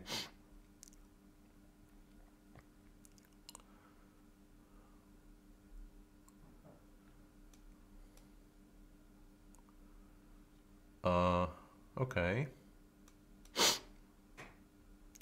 Yeah, this is not great, but maybe you can salvage half a point there if you, here, if you are careful. Although, I don't know why that would be. It's just bad. This choice, I think, makes my life maybe slightly simpler. Although even that is maybe an overstatement, because knight b5, knight takes a7. The knight gets somewhat stuck. I'm not sure about bishop g4 though. Why is that so great? I guess he can just go bishop e2 here and repeat for as much as he wants.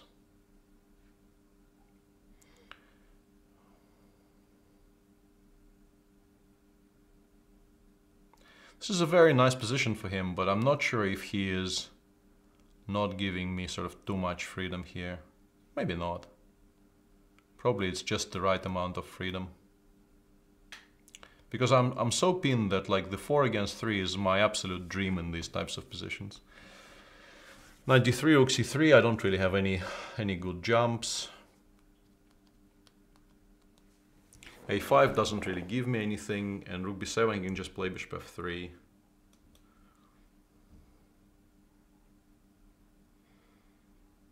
And I should have looked at chat slightly earlier, because yeah, bishop e6 wins, and Ulf tried to save me there, but too late. Yep. There was also winning on a previous move, but we both missed it, but chat almost saved me there, but I was too late to glance up. This is what happens, kids, when you try to play somebody else's openings. Yeah, I think this is just resignable, right? There's not a lot you can do here. I mean, I'm like a ton of material down. Don't really see a move. Well played by my opponent. S4, bishop takes f6, and yeah, I mean, up to here, this is C. Maybe I should play bishop b5, knight d7, but that's a whole different question. But in this position, my options are very limited. I almost played c3, but I don't think it's correct. But after knight a6, if he takes, and takes, I think I can play bishop b2, rook a2, c3, and this is not as clear as it might seem originally, because c2 is a very strong threat, b3 is a very strong threat, and as a matter of fact, during the game, I wasn't at all sure if I'm even worse here. Like, there are some weird lines here, like this, for instance, and this pawn collects a ton of material. So yeah, and from here, I should be much worse, but I don't know if I should be, like, if maybe I had better options. Maybe, for instance, somewhere around here, I had an option to sort of get a slightly better pawn down position. I wanted to play c3, which I rejected because, of course, he doesn't take here and allow me this. I think this is just very nice for me. I refused to play this because of b takes. Yeah, this just wins. And here, yeah, as I mentioned, this is just a very unpleasant position. And I think I made a very large mistake in not trading first, because I somehow assumed that in this position he will have to go for the 4 against 3, which is also not great. But like, I thought knight b5, rook c5, knight a7, rook c7, and this is not fantastic for me, but I thought maybe it will end up being a 4 against 3 on one side, which I can hope to hold. But yeah, this is just incredibly unpleasant. And yeah, blundering bishop e6 is immediate game over. Anyway, I probably should wrap this up here. Well played, shelling forward once again. Nice game. And thanks for watching. We will be back live on air with Jan at 4 p.m. Central European with the coverage of round 4 of the Norway Chess, Altibox Norway Chess 2017. Thanks everyone for watching this, and see you tomorrow. Bye.